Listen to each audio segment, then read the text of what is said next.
So, hello and welcome to Unparliamentary Language, a podcast that has had a lot of politics happen since we've been gone.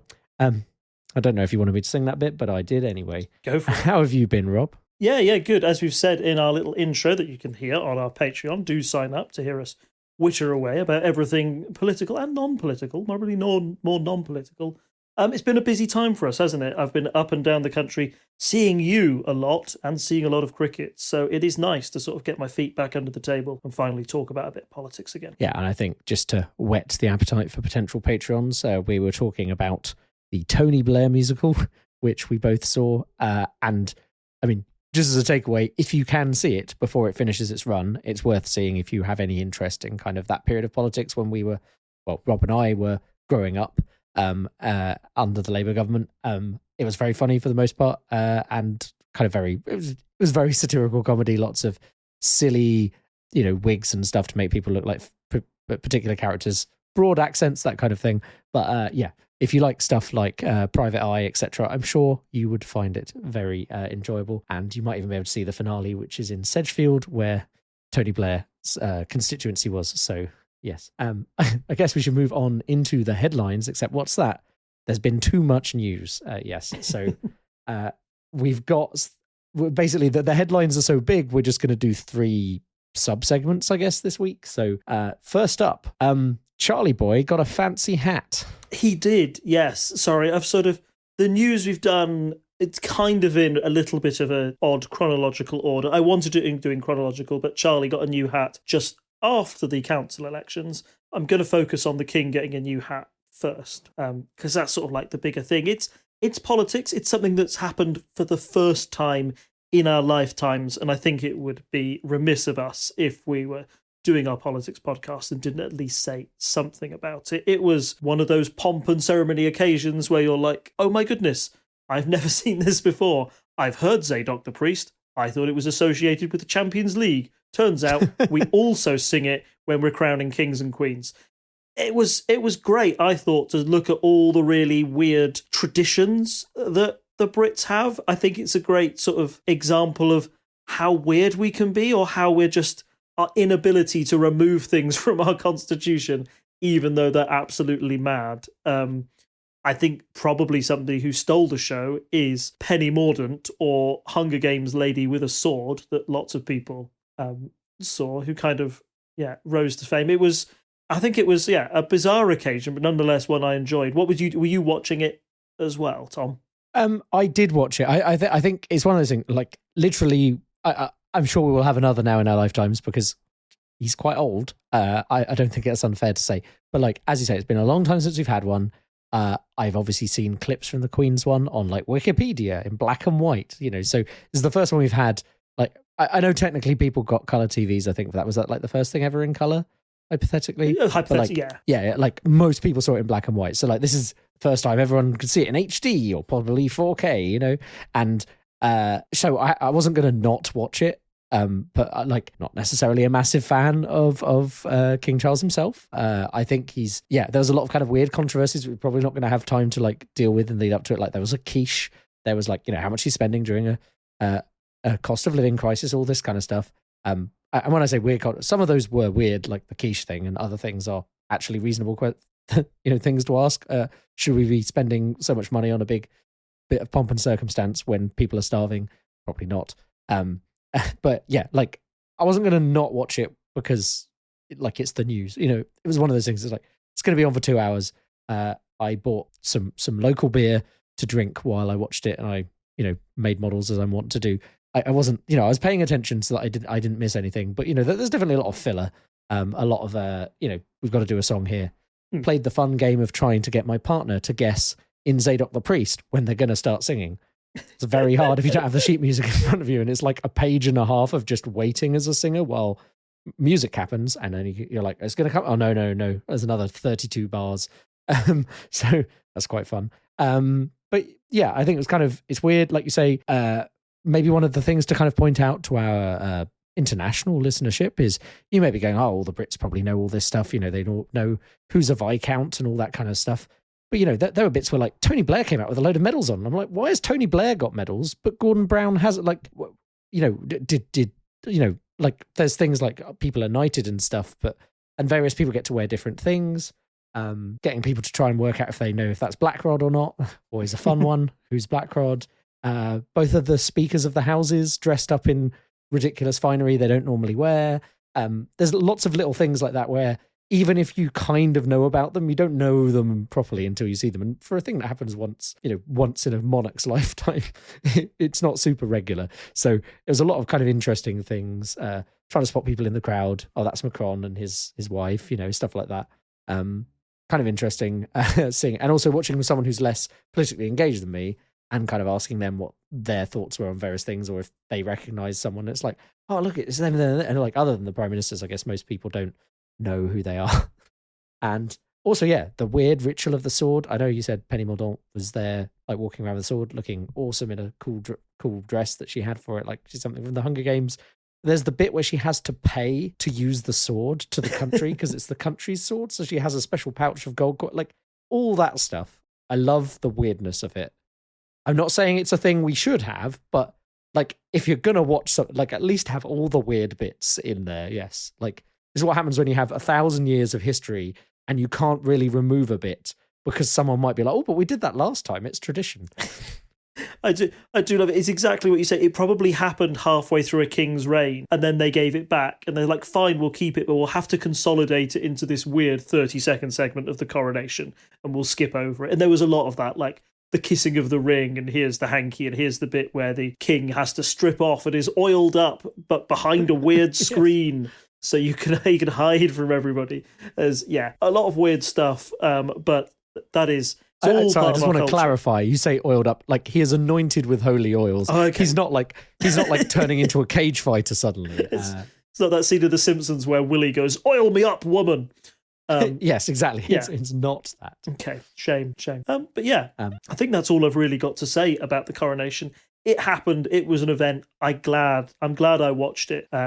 Because these things do happen. Very rare in British society. So yeah. I think there's one other thing that's kind of interesting. So I'm fortunate to have a grandma who's still around and going strong at 96, which is just a bit... Well, I mean, she's now caught up on the Queen because the Queen passed away.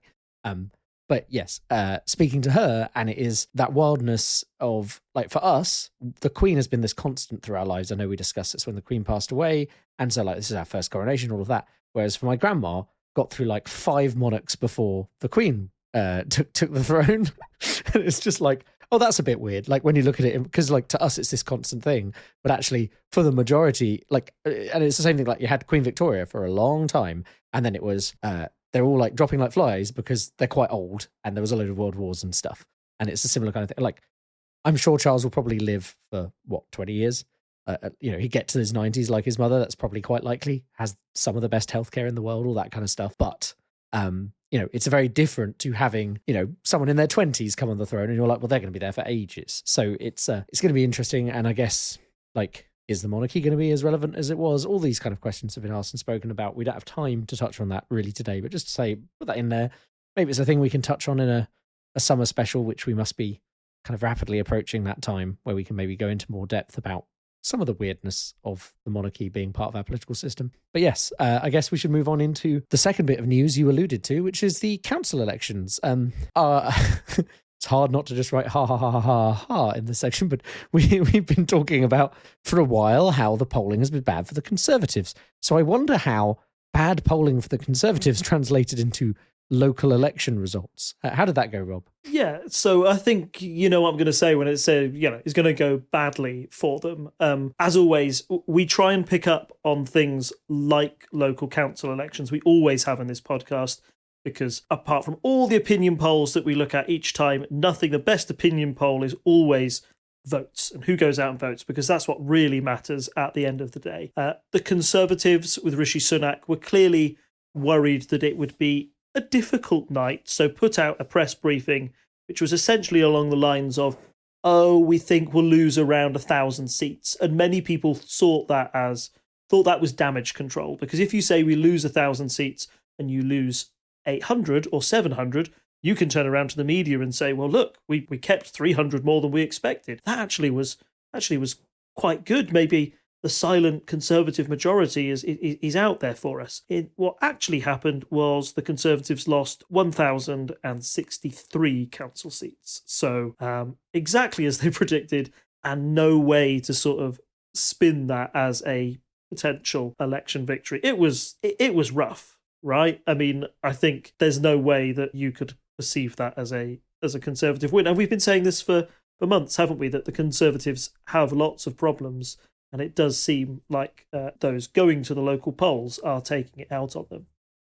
That being said, it was a slightly different picture when you see who else gained the votes elsewhere. So the Conservatives lost 1,000 seats, but that didn't automatically translate into Labour taking up those 1,000 seats instead. Instead, there was a swing. About half of those votes went to Labour, so Labour picked up 537 councillors. The Lib Dems had a great night. They picked up 407 councillors, as well as the Greens, who picked up 241.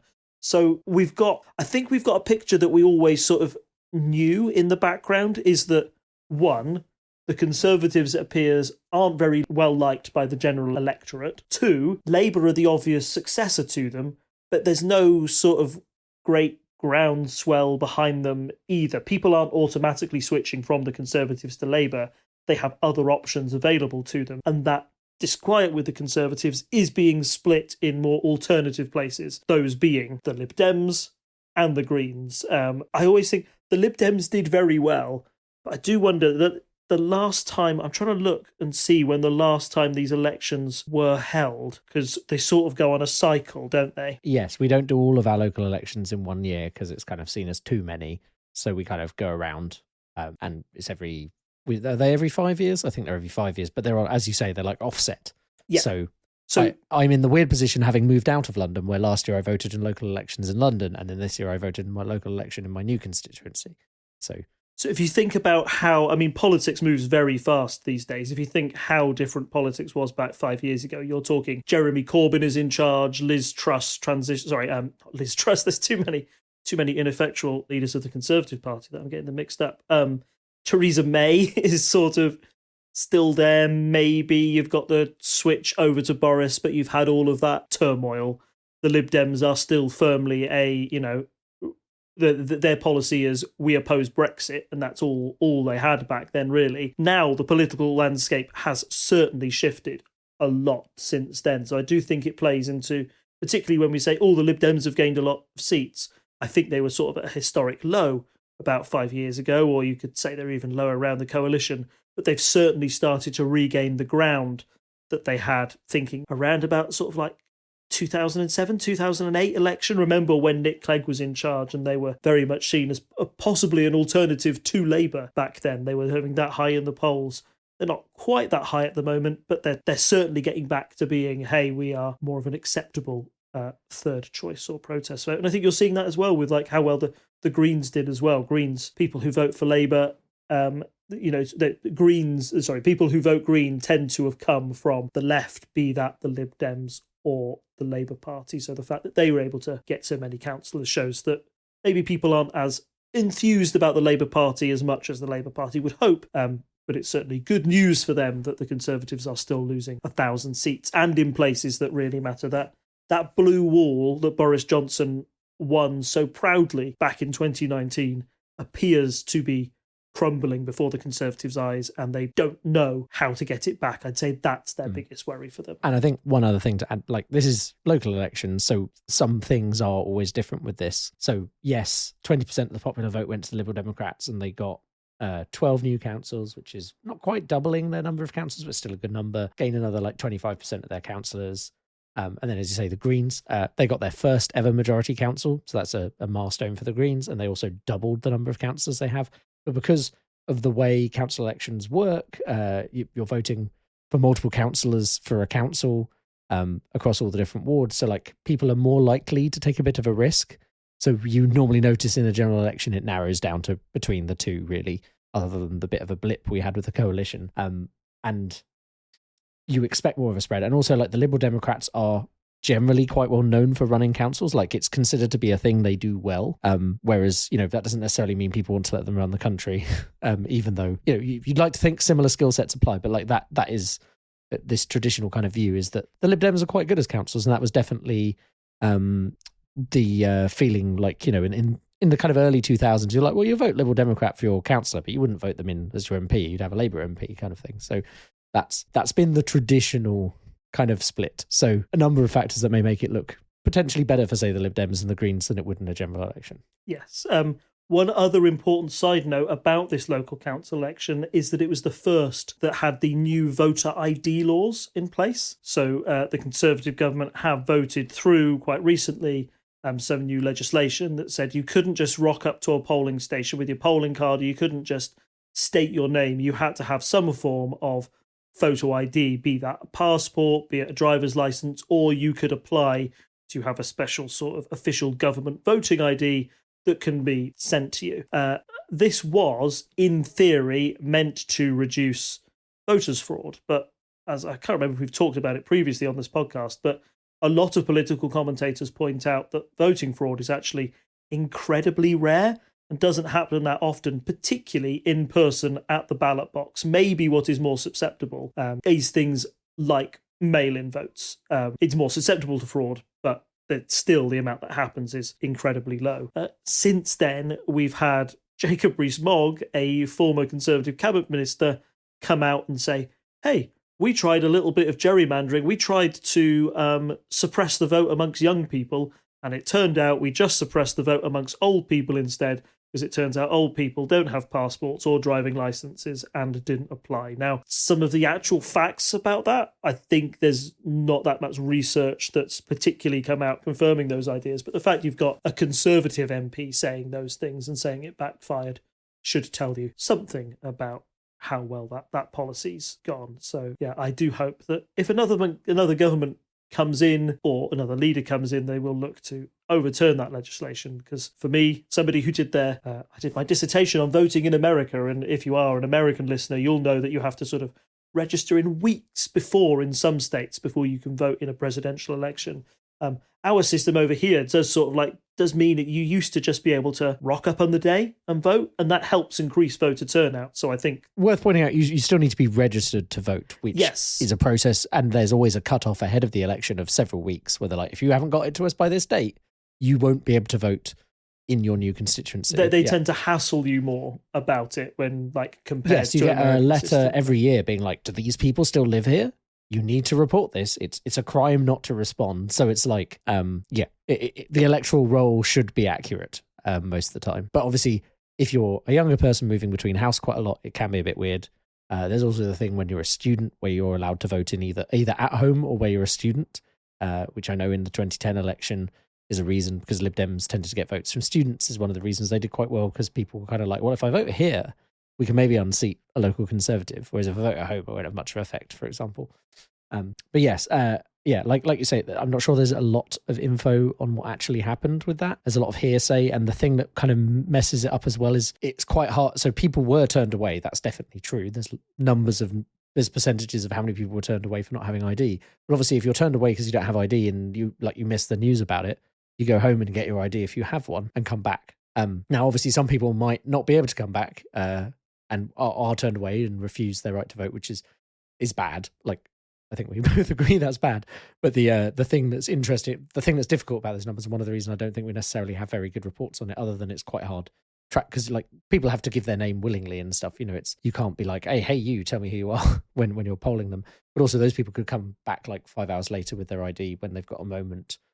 So that there was some kind of people going away and coming back as well, which helps mess up the figures a bit on that. But I think we both agree that the voter ID thing seems to be a bit silly.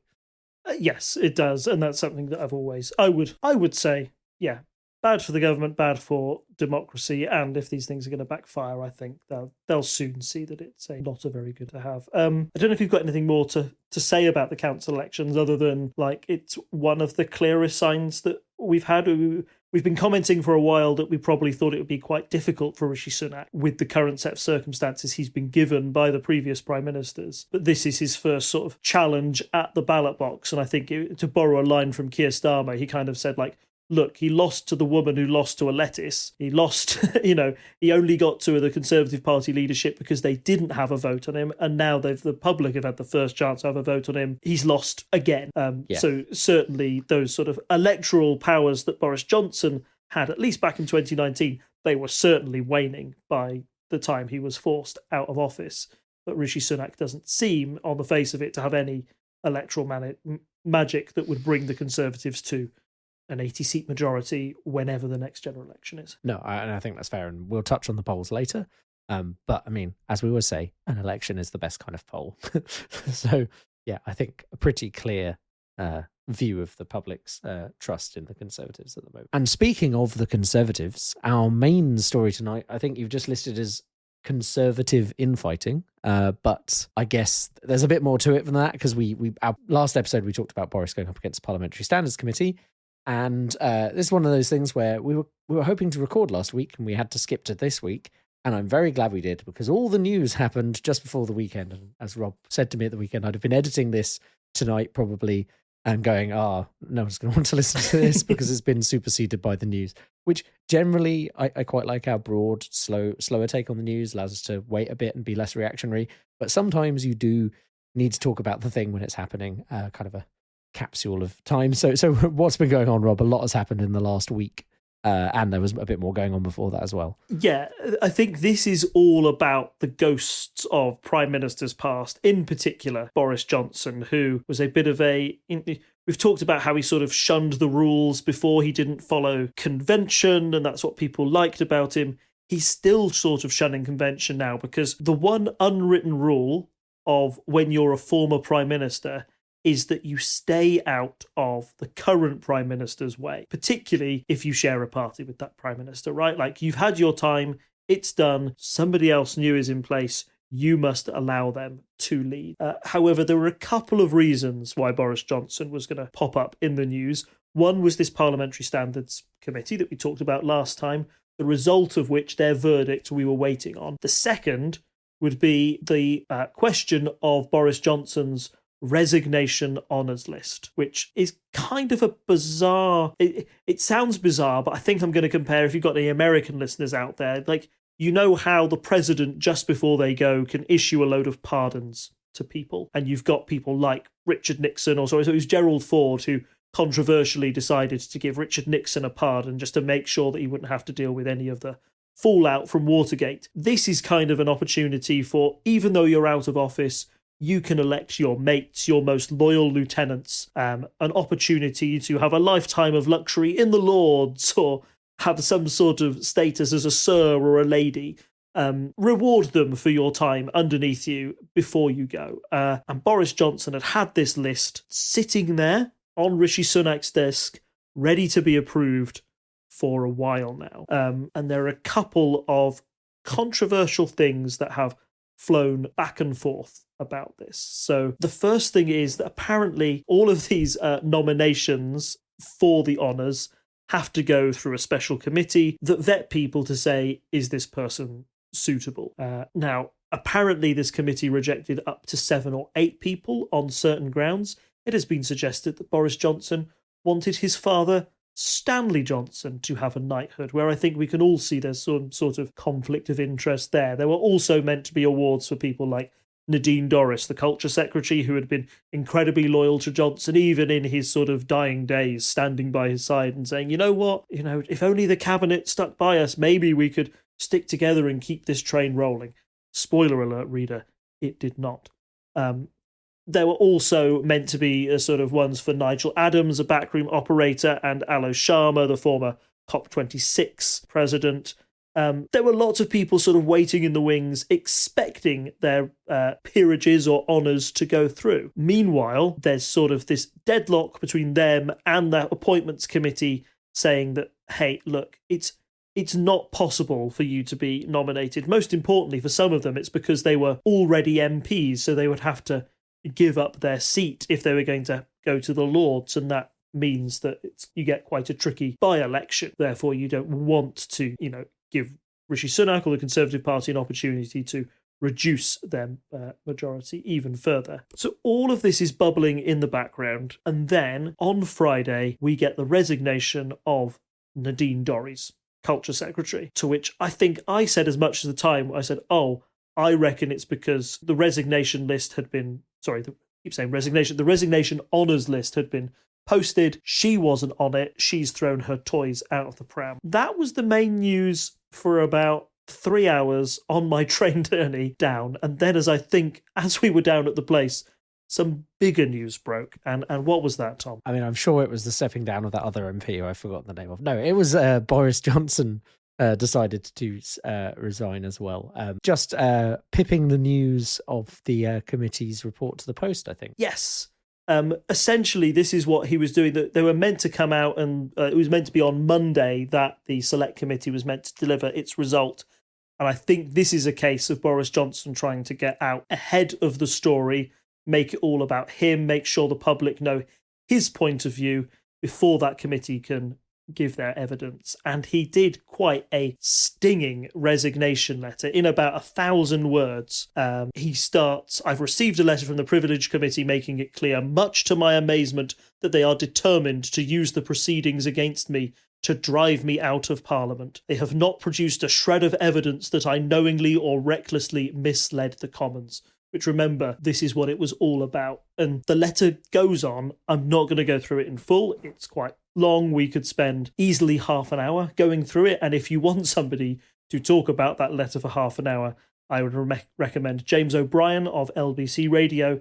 He does quite the vicious takedown of the letter in its entirety. But this is Johnson essentially saying, look, this evil committee is trying to force me out when I knew in my heart of hearts what I meant to say and that I didn't mislead Parliament, and this is wrong. Oh, and by the way, not only is this wrong, but if I was Conservative leader, I'd be running this thing a lot differently. I'd lower your taxes like you want to. Isn't Rishi Sunak doing a bit of a bad job at the moment? I'm leaving as an MP now.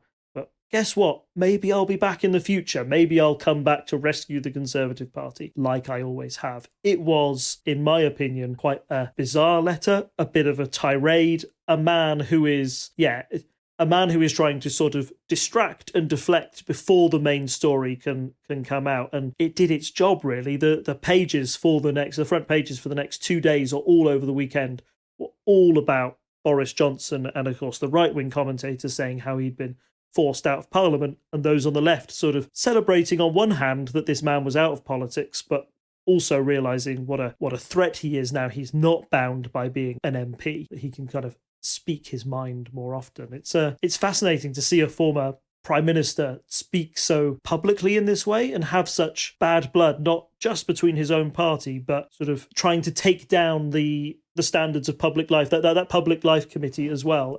He called it, his own words, he called it a kangaroo court, which I think is it's a really strong statement. And when you start attacking key sort of principles of government, key institutions, that's when you have to be worried about people like Johnson, because they are undermining due process. The rules and regulations that are meant to keep MPs in check all come through that committee. And if he disparages it or makes the public lose faith in it, then I think there's a real worry about what controls we can have on MPs and how much they do in the future if this committee is somehow overruled by a future Prime Minister. Dare we use the adjective that it might in fact be a rather Trumpian way of acting?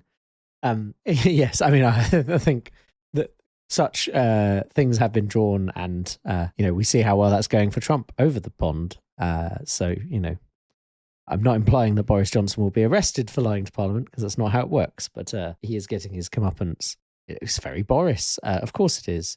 He does like to waffle, try to make a point.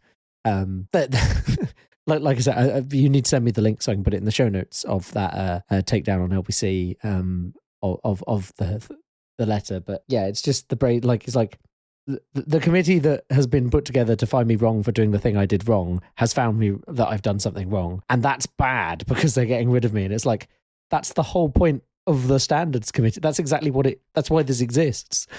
Because if you do something bad, I mean, I know there is a level of political. It's not perfectly unbiased, but it's a committee across the parties, right? It's not like it's entirely Labour saying you're the bad guy. It is across the parties. It's meant to be as unbiased as a group of politicians can be, right? Correct. Yeah. So what could have happened if Boris Johnson had been found guilty, which we will never know now. I was holding on to the hope that maybe the Privilege Committee would put out their statement either yesterday or today, but I believe the report has been delayed because now Boris Johnson is no longer an MP. They can't say what they would have done if he was an MP. They have to sort of reword it, and that takes time. But what we think might have happened is that they would have said, look, you can, we'll suspend you as an MP for 20 days, and there might be a vote in the House of Commons to see if you should be removed. Now, remember, the Conservatives have quite a sizable majority in the Commons. It would be really unlikely that Boris Johnson would lose that vote in the Commons, even though he has picked up a fair few Tory enemies over the years. Secondly, this committee is made up, because the Conservatives are in charge, it is a majority Conservative committee. Those who felt they were biased in that, such as Chris Bryant, the Labour MP, recused himself from the investigation. So even though it is led by Harriet Harman, a Labour MP, that she sits as the chair, the majority of those members are Conservative, and they would have come to a majority agreement before coming to a verdict on Boris Johnson. So for him to sort of say in his letter, infer that it's all a Labour plot, infamy, they've all got it in for me, I mean, it's simply not. It's not political in that sense. That the fact that he has people on his own side saying that he has done wrong should indicate that he's definitely done wrong. And this was the same committee, remember, that decided to rule against, oh gosh, I've forgotten his name, he's gone now. But there was the other person who was done for standards in public life, and Boris Johnson tried to get him off the hook, and Parliament rebelled against that as well, because Boris Johnson tried to brush it all under the carpet. So this is a Privileges Committee that takes its job seriously to uphold the standards of Parliament, and rather than face the music, Boris Johnson has run away rather to face the consequences. The last consequence that he could have faced, that's worth saying, that if he was suspended for 20 days, that may have prompted an automatic by-election. Now, a lot of commentators have said that the reason that Boris Johnson would have resigned as well is he might have had genuine concerns about his ability to win that by-election, because it's a big risk. If he loses, then all of a sudden his image as a guy who wins elections, I'm a vote winner, I can win anywhere, look, I was the mayor of London, etc., that dries up if he loses that by-election. So I think clearly he felt there was a very real risk that he would lose. Instead, it's better for him to resign, say, oh dear, I've been unjustly forced out and this is my only option left to me, rather than face the music of the actual general public. I know that there are a lot of people in the country who feel that Boris Johnson was the leader for them, but you have to remember, after Partygate and the Chris Pincher scandal, he was polling at some of the lowest levels. I mean, not quite Liz Truss levels, but low levels of public support, that definitely was seen that he was a drag on the Conservative Party as much as he lifted it. Remember the sort of by-elections they were losing, places that they had held for 60, 80 years, had a majority of 20,000. They were all lost with Boris Johnson as the leader of the Conservatives. So you can say Rishi's having a tough time with the council elections, but the ground has sort of been salted by the likes of Boris Johnson and Liz Truss that came before him. That's why he's got such an uphill battle, because those two made such a mess of it before him. So, yeah, big issues in the Conservative Party there. Yeah, I mean, I don't have much to add. I don't think... yeah. As always, I think you have given a very good overview. Thank you, Rob. We thought after that letter that's been explosive, there was a real question about how Rishi Sunak would respond to this news, because suddenly he's got a former MP or former PM even going rogue. He spoke at a business conference on Monday where he said, look, I got these honours through. They were vetted. Boris Johnson asked me to do something that I wasn't willing to do, and I said no, and you have to deal with that. And a lot of people saw it as, Rishi Sunak is usually quite... conservative, I know, sorry, they are the party, so it's a bad word, but he's quite reserved in where he picks his fight. He doesn't like to be Boris Johnson and be bullish and go on the front foot and take the attack to the other person. He tends to be more reserved, avoid the fight if he can. He doesn't want the controversy. Him saying this, I think, was quite a big statement, because it says, hey, no, look, I'm willing to put myself apart from Boris Johnson. Boris Johnson has a bit of a legacy of sleaze behind him. Remember, he's the Prime Minister who ignored bullying reports when it was around Priti Patel when she was there, lost 2 ethics advisors as well, one resigning because it was seen that he bent the rules so much. If Boris Johnson, I think the suggestion from Rishi Sunak is that Boris Johnson asked Rishi Sunak to personally overrule what the House of Lords commission for these resignation honours were, the people that had been rejected. Rishi Sunak turned around and said no. And Boris Johnson obviously felt personally offended by that, and it's more of that more of that tension bubbling up under the surface. Nadine Dorris, in a hilarious clip today, has accused there of being sinister forces behind the reason that she wasn't made a lady or wasn't put into the House of Lords, which I just really want to hear Nadine Dorris say sinister forces and anybody look her in the eye and keep a straight face. But the fact you've got even today that those two sides of the Conservative Party are jibing at each other, it shows you where they are. They've got an uphill battle anyway, and there seems to be still a battle for the soul of the Conservative Party. The Boris Johnson wing, kind of the Liz Truss wing, going on from the side saying, oh, by the way, if you lower taxes, everything will be fine. We'll get our Conservative voters back. These people seem to have forgotten that they had a leader called Liz Truss who lowered taxes, who tried to put in an extremely conservative economic system, and it crashed the economy, and she was gone in 40 days. Once that plan hit reality, it folded in on itself and imploded. But they still seem to be advertising this fairy tale of, oh, the possibilities of Brexit, just a low-tax government and we'll be out of it. Just if we're a little bit more conservative, just be a bit more conservative and everything will be okay. That's what they're advocating for. But Rishi Sunak is the Prime Minister. He has to sort of lead and make sure the country's still going. And it appears that Rishi Sunak isn't prepared to do those sort of radical policies that he worries would destabilise the British economy that's already in a very vulnerable position. So, yeah, it is fascinating, but the old adage is that split parties don't tend to win elections. And as we move on to maybe the polling bit of our podcast, I think we'll see how that's reflected and what the general public think of the Conservatives at the moment. And what a good link that was, Rob. So we'll go to our usual. We have our two sites we normally go to now. So we have the General Election Prediction website from Electoral Calculus, and we have Politico's Poll of Polls. So let's quickly look at the Poll of Polls, because that's like the most up-to-date thing. It normally lags by a few days. It has closed a bit, actually, which is slightly interesting to me. So Labour's still ahead with 43% of the polling vote, and Conservatives have 29%, and that's quite a lead for Labour.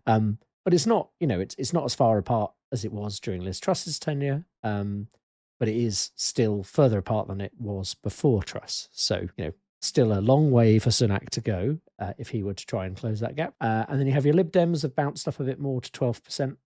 You have Reform and Greens on 5, SNP on 3, UKIP on 2. I'm just trying to see. I think potentially you've had some Labour go to Lib Dems there. That might explain why Lib Dems have gone up a bit more at the end. It's not clear, but it looks like everything else is fairly steady.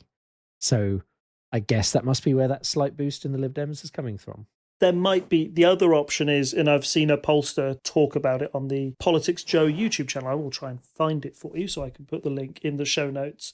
But he was talking about recent focus groups and how they view Rishi Sunak and where Rishi Sunak's Conservatives differ from Boris Johnson's and Liz Truss's. So I'm sure you can see on that graph in front of you, you've got Liz Truss's polling results, which is kind of like a control test for just how low can you get the Conservative vote to go. It's really good to know where they bottom out at there. So that's the 22% for reference. Yeah, so that's bad. So that's a fifth of the population still sticking with her.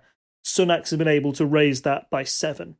And this pollster was talking about where Sunak is doing well and where he's doing poorly. Where he's doing well is that he is seen as definitely not Boris Johnson, a little bit softer than them. So even though he's going quite hard on some issues like small boats and Rwanda and those cultural issues, those sort of more rural Conservative constituencies who were pulled by the actions of Boris Johnson, that moral side, they sort of started to slip to the Lib Dems.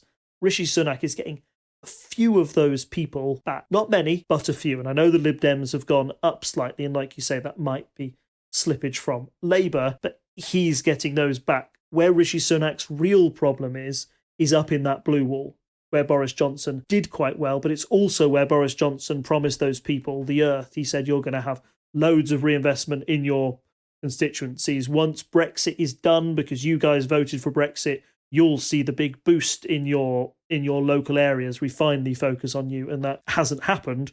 Rishi Sunak is unable to deliver on those promises as well, because maybe those were over promises, and therefore those people are going either traditionally back to Labour, or some of them are slipping into more extreme parties. Like if you were very, very Brexity, you might be going to something like Reform UK, but they are still very much a splinter, a fringe. They haven't got a Farage in charge. They've got, there are that's the Culture Wars party over there that can hoover up 5% of the electorate. They're never going to be a real challenge, and it probably allows the Labour Party to go in. As you say, the Labour Party has a healthy majority, but that pollster suggested that it's kind of by default, because people don't trust the Conservatives and they see Labour as the next best option. But Keir Starmer maybe doesn't have any big enthusiasm behind him. It's good that he's not Jeremy Corbyn. He doesn't have the hate that Jeremy Corbyn brought with him from the right, but he also doesn't have that sort of groundswell of support from him on the left. So he's kind of a middleman left as next best option. So the one worry for Labour at the moment, even though that lead is large, is that I think we've said it a few times, but if suddenly Rishi Sunak out of nowhere can present as a functioning government, a good alternative, and turn some of these things around, some of those voters, it might not take them much to drift back to the Conservatives. I think there's a lot of floating and undecided people in the middle, and I'd be really interested when the next general election is announced, or we definitely will follow it here. We probably think it's got to happen by December 2024, which is closer than you think. See if suddenly people polarise, or people go back to the Conservatives because they think, I don't want Keir Starmer in. You're seeing some of the Daily Mail headlines that I'm reading at the moment are pushing very hard against Keir Starmer. They are trying to paint him as an extremist like Jeremy Corbyn, but I don't know if that's really sticking at the moment. Just keep an eye on those polls and watch to see if the Conservatives slowly creep back up to Labour. If they do, that's when Keir Starmer will be getting a little bit worried. I guess we now step over to our general election prediction website we like to use and see what they're predicting based on those polling numbers and what you've just take into account all that context you've just got from Rob. So currently predicting Labour at 420 seats, which is a majority, with a 92% chance of a Labour majority and a 6% chance of a Labour minority, which I'm sure you can add those two numbers, 98% chance of a Labour government, basically. So there you go. That would predict Conservatives at 154 seats, which is quite low. I think this might... Let me just check. Ooh, I am good. So yes, just to put that in context, the 1997 landslide election win for Tony Blair gave Labour 418 seats to the Conservatives 165. So currently, the general election predictor is predicting more seats for Labour and less seats for the Conservatives than in 1997, which puts things in context somewhat, I think. And, that's with Keir Starmer, who isn't Tony Blair, not they're all the criticisms people have of Starmer. That's still how things are polling. And that shows you how bad a job the Conservatives are doing. We've already drawn the parallel before between the end of the major government and what's happening now. But yes, it would put the Lib Dems on 20 seats, which is double what they have now, I think, roughly. But yeah, they do better out of it. One thing of note in here that is interesting is, we've discussed this before, I think, often models don't take into account Scotland very well because they're more based on England, and there are some models that do take account Scotland. Here it's predicting that the SNP would lose 16 seats from 2019. Normally, that would jump out at me as a bit of an anomaly, but the SNP have been going through their own troubles that we haven't been able to really talk about much in this episode recently. So I don't know how accurate that is. I'm not going to. I don't know exactly how the model is worked out for this website. I have some Scottish friends I can talk to and see if they think that might be more likely, and they can send some sources for us. But yes, just to note, that's an interesting thing which I don't think I've noted on this prediction before. But we'll put it in the show notes. You can have a look at it. Yeah. Very quickly on Scotland then, because I haven't done any big deep dive into the crisis that is surrounding the SNP, particularly whatever is happening about their finances and leading to their former leader, Nicola Sturgeon, getting arrested. But the vibe I get in Scottish politics at the moment is that the SNP have been in power in Scotland for a very long time. We're talking 13, 15 years now, whatever it is. Yeah, sort of since Cameron, this has been going on, and before. And when any one political party is in charge for that long, you can't blame the other opposition parties for not performing, because you've been in charge for the last decade, you've had all this time to sort things out, and they're not. So they've got a little bit of that pushback. That combined with controversy over sleaze and finances, etc., does mean that they are at greater risk of not being the biggest party in Scotland. And you know who'll be rubbing their hands at glee with that? Labour, because the Conservatives are not popular up in Scotland. It's very unlikely that they will win seats. It's far more likely that those SNP seats will switch to either the Lib Dems or the Labour Party. And, you think Gordon Brown was a Scottish MP. That's where they took a lot of their intake in before the SNP took over. So it might be the thing that saves the Labour Party a little bit, because they can rely on a few more seats up north than they were expecting.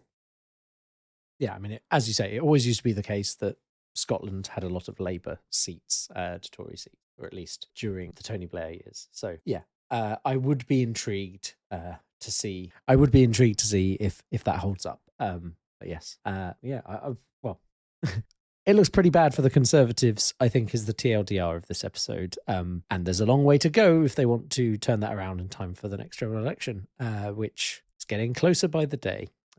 So, yeah, I guess we'll see what happens. But you'd like to think the country, after, 13, 14 years, might want to change. And that finally is realising that, after all the issues we've discussed over how many seasons is this now? 6 seasons of this podcast. So, yeah, the inciting incident of this podcast. And here we are 6 years later. Kind of wild that we've been going that long. 2 people with a microphone chatting out to the world. We have a solid listenership. It's not, we're not making big bucks or anything. We've got, go join our Patreon if you wish. But we've been doing this for a while, and that's more than some podcasts. This is definitely kind of a wrap up now. It's a bit rambly, but it's a cool that we managed to put this together, and I do like that there's a number of episodes out there that kind of stand as a time capsule of what we were thinking at the time. Yeah, I guess I don't have much else to say other than our usual kind of plugs. And thank you for podding with me as usual, Rob. So as I mentioned, our Patreon, you can go to patreon.com/TTSS, where for as little as $1 a month, you can get access to an archive of bonus content for this podcast and other podcasts on the network. Most of those are kind of on hiatus at the moment, but occasionally we get to do a cool thing, and I think I have some ideas for potentially doing some more fun kind of specials occasionally for this podcast, which might end up kind of across the 2 feeds so people can get a feel for what they're like. But as we said at the start of the episode, if you want to hear us talking about the Tony Blair musical, throw $1 our way, get that bonus episode. They're normally about 20 minutes of extra content, me and Rob chatting about what we've been doing recently and stuff kind of generally more adjacent to politics, less the meat of the podcast, I guess. And then, of course, if you want to comment on this episode, you can go to parliamentary.observer, a domain name I'm still surprised I'm allowed to own, and comment on the episode itself. You can find us on YouTube. You can find us on Twitter at Unparl Podcast, on Instagram at Unparl Podcast. Pardon me. You can find us on Facebook as Unparliamentary Language, and you can find us on Reddit/r/unparliamentary. And I haven't got around to sorting a Mastodon yet, but I guess that's something we should do as Twitter slowly falls into the sea. So, yeah, you can find us on all of those places. Come chat to us. We want your opinions. We want to know what you like about the episodes. If there's things you like, do you want the news segment to be a bit shorter? When we like this episode, we didn't have a full news segment. It was kind of a catch up, but do you want us to do like short news segments like we used to do? I don't know. I haven't really thought out this spiel here at the end. If you're here at the end, it's very hot. We're in the middle of a heat wave. But if you want to come and engage with us on any of those platforms, please do.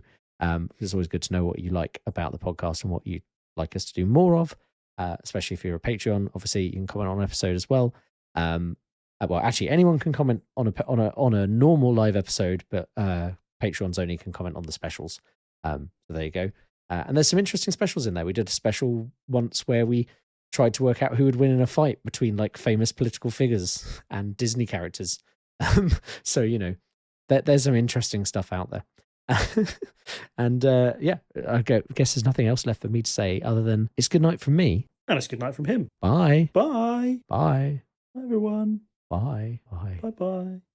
Bye.